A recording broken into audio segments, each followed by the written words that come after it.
presented by MRS Music। अभी आप सुन रहे हैं सौली चौक वाली से MRS म्यूजिक की शानदार प्रस्तुति।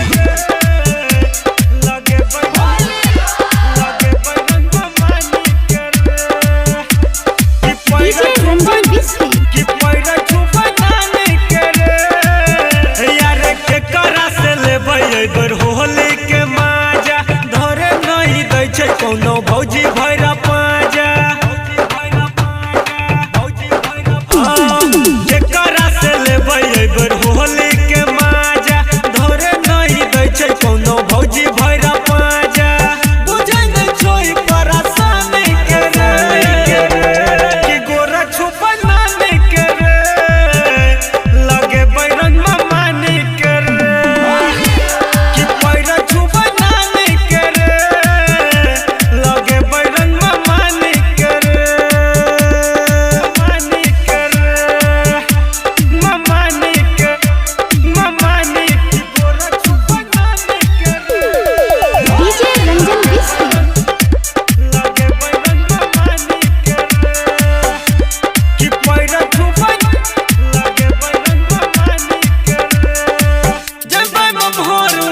करबै डरामा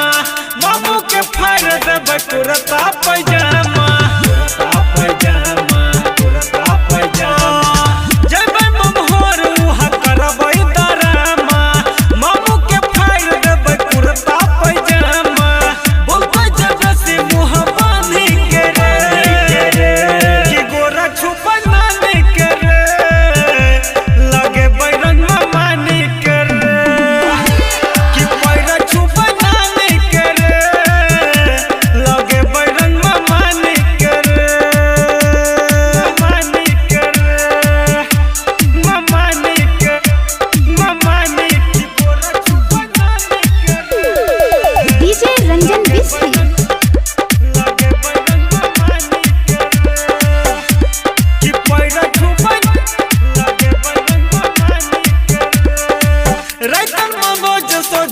के पीछे करिया